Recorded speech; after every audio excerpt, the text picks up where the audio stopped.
Ma'am नाम बता दीजिए। मेरा नाम अमिता पाठक है और विश्व हिंदू परिषद से ही दुर्गा वाहिनी जिला संयोजिका के दायित्व पे कार्य कर रही हूँ।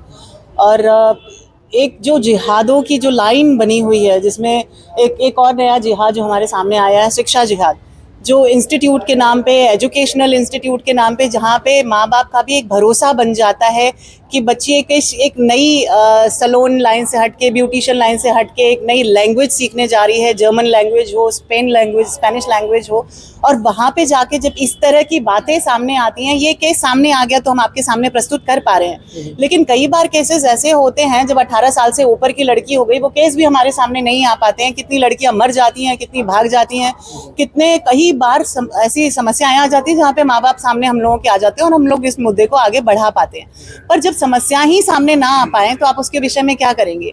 लेकिन ये एक विषय है। उसके अलावा अगर हम बोलें, सलोन के नाम पे हम लोगों ने अभी एक रिसेंट भी केस आया था जिसमें 13 साल की बच्ची थी और उसके ऊपर जिस तरह से उस लड़के ने उसे प्रताड़ित किया था, और तो और उसके पास में ये जो कारतूस तक बरामद हुए थे। मतलब आप सोच सकते हैं कि किसी सलोन वाले के पास में, एक हेयर ड्रेसर के हाथ में, पास में सलोन में कारतूस क्या कर रहा है। तो ये मुद्दे जो है, ये जब तक सामने आते हैं तब पता चलता है, जब सामने नहीं आते तो ऐसे तो कितने केसेस हैं जो हाथ से निकल जाते हैं। कहा जा सकता है कि एक तरह से टारगेट किया जा रहा है इन लोगों को, अलग अलग एक समिति के द्वारा, दूसरी बहुत सारी समितियों के द्वारा, एक समिति नहीं बोलूंगी, बहुत सारी समितियों के द्वारा टारगेट किया जा रहा है।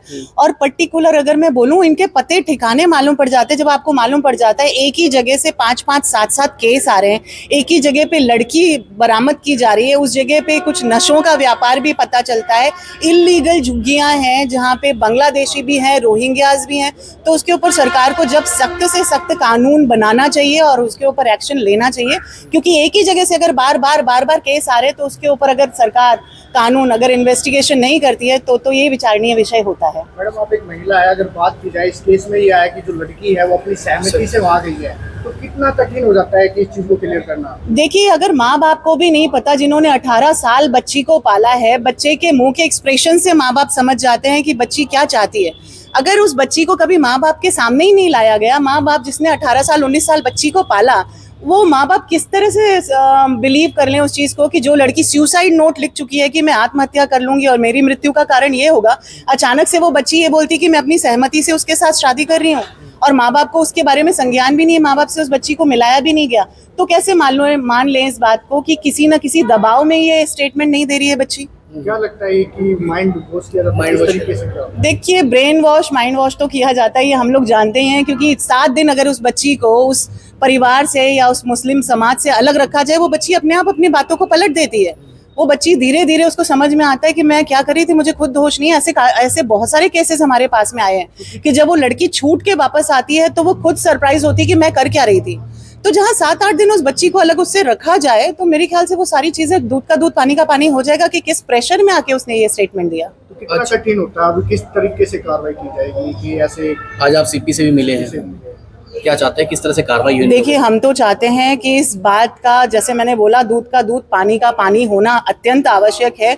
जो बच्ची आत्महत्या करने जा रही थी, जिसका 2 बार गर्भपात करवाया जा चुका है, वो बच्ची अचानक से आके बोलती है कि मैं अपनी मर्जी से, स्वेच्छा से जाके विवाह करी हूँ और उसको माँ बाप से मिलवाया नहीं जा रहा है। तो एक बार जब इनका डिटेल इन्वेस्टिगेशन होगा तो मुझे लगता है बहुत सारी चीजें क्लियर हो जाएंगी। पुलिस को थोड़ी सख्ती दिखानी होगी। कहीं ना कहीं पढ़ाई की आड़ में भी ऐसे काम आजकल चल रहे हैं। हर आड़ में जो ये कोई भी मौका नहीं छोड़ रहे हैं, कोई मौका नहीं छोड़ रहे। मैं बोल रही बता रही हूँ, सलोन हो जाए या एजुकेशन के मामले में हो जाए, कोई ट्यूशन इंस्टीट्यूट के मामले में हो जाए, हर जगह पे आप निकालिए जगह और आपको उस जगह पे केसेस मिल जाएंगे इस तरह के। सर, आज आप यहाँ सीपी ऑफिस पहुँचे हैं, क्या कुछ शिकायतें आप लोगों ने दी हैं? शिकायत ये दी है कि यहाँ सेक्टर 13 के अंदर एक इंस्टीट्यूट चलाता है, एक मोहम्मद नाम आसिफ करके है, जो ग्लोबल पैथ इमिग्रेशन कंसल्टेंसी नाम से एक जर्मन लैंग्वेज का कोर्स कराता है।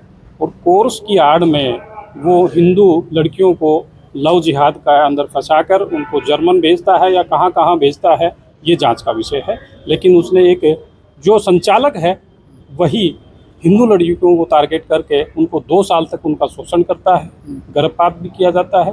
लेकिन जिस तरह से ये षड्यंत्र है, और ये षड्यंत्र छोटा नहीं है, बहुत बड़ा षड्यंत्र है, और आज हम इसी के लिए सीपी साहब से मिले थे और सीपी साहब ने बड़े अच्छे से आश्वासन दिया है कि इसकी जांच होगी और जो भी कार्रवाई बनती है कानूनी दाव पे जो भी रहेगा प्रक्रिया उसमें इसके ऊपर कड़ी कार्रवाई की जाएगी। और इस तरह की ये घटना पूरे गुरुग्राम में आए दिन चल रही हैं। वर्तमान में भी गुरुग्राम की बात करें तो सेक्टर 5 थाने का मामला है, सेक्टर 14 का है, सेक्टर सुशांत लोक का है। तो ये क्या हो रहा है?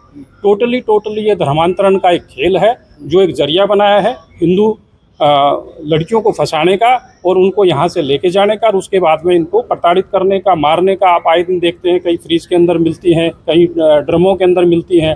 तो ये निरंतर चलती जा रही है और ये तो कुछ एक आंकड़े हैं जो मैं बता रहा हूँ, लेकिन वर्तमान स्थिति इससे अलग है जो कि बहुत बड़ा आंकड़ा है इस तरह का। जो पीछे छंगूर बाबा आपने सबने देखा था, एक आया था, कितना बड़ा स्कैंडल था वो। और ये भी कहीं ना कहीं उसी कड़ी से जुड़े हुए हैं।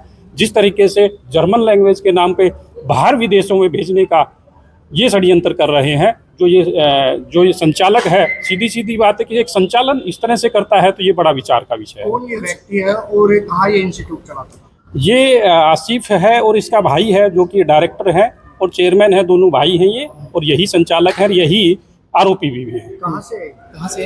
ये मूलतः राजस्थान से है, शायद मेवात से हैं, इधर से ही हैं जो अभी जो जानकारी आई है उसके अंदर। और ये सेक्टर 13 के अंदर है, दिल्ली रोड पे। कब से ये इंस्टीट्यूट चला रहा था? इंस्टीट्यूट तो जो जानकारी है काफ़ी समय से है, लेकिन कितना समय हो गया तो ये एक जांच का विषय है कि ये कितने दिन से है और क्या इसने कितनी बच्चियों ने जो है इसके खिलाफ अभी तक शिकायत दी है, आप लोगों के संज्ञान में आया? देखिए, अभी तक जो शिकायत आई हैं, काफ़ी शिकायतें आई हैं, लेकिन आज जो मामला है ये अपने आप में एक बड़ा मामला है। जिस तरह से गुमराह किया गया, जिस तरह से धमकाया गया और फिर इसमें काफ़ी कहानियाँ हुई हैं, तो इसमें काफ़ी कुछ आनी अभी बाकी है। आपके पास कितने परिवारों ने जो है इसके खिलाफ जो शिकायत दी है अभी तक?